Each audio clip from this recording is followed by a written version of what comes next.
Hi, I'm Fred Goss, and this is What's Left.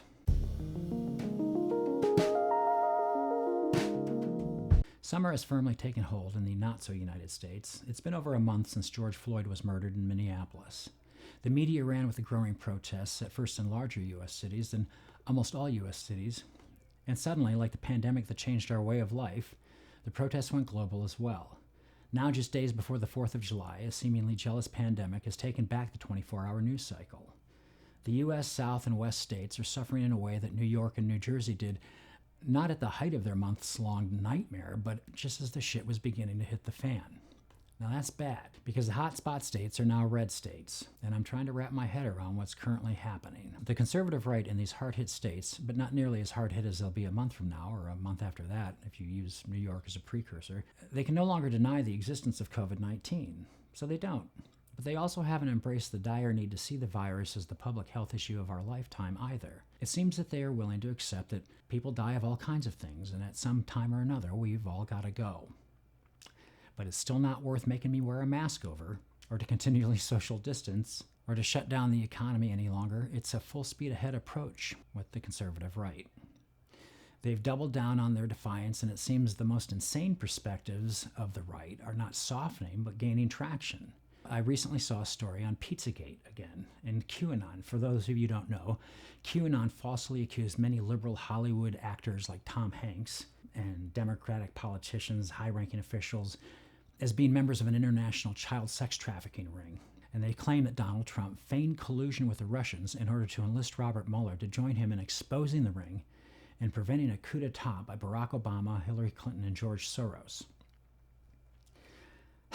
The hate speech on social media is, by my perspective, at an all-time high. There is a backlash now to the BLM protests, when at first there seemed to be a pause in the pipeline of hate. But not anymore. Like dire wolves hurling themselves at a fracturing door, we brace ourselves towards the litany of threats 2020 has imposed.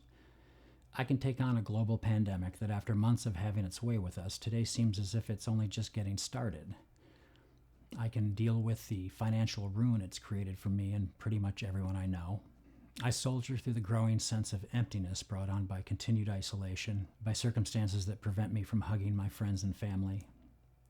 Circumstances that feed a recurring nightmare, where, as I lay in an ICU bed surrounded by shared human anguish, the last thing I see is a teary-eyed, defeated nurse holding up my phone so that I can have one more look at my children on FaceTime before I finally let go.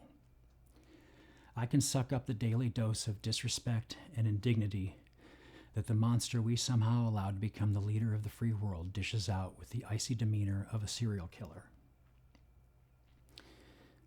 That almost 15 years after indisputable scientific confirmation, humanity has yet to alter the behavior responsible for the inevitable destruction of Earth is heartbreaking and fills me with rage.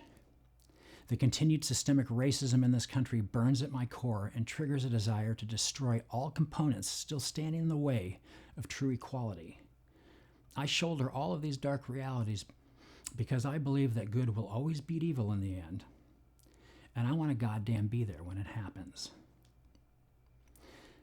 But when I read a story like QAnon or Pizzagate, or I hear somebody peddling this bullshit as if it's fact, I begin to lose faith.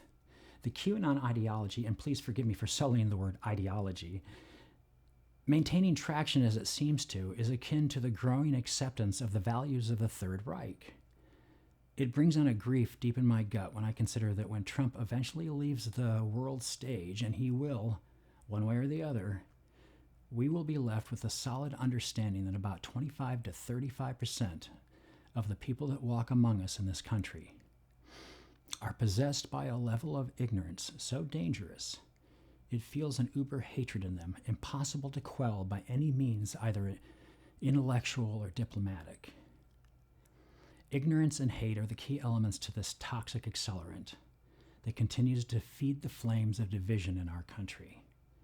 They won't be leaving with Trump. They're here. And more than any other in this frenzied pack, if that wolf gets through the door, all hope is lost. I'm Fred Goss. Be safe. Be well. This is what's left.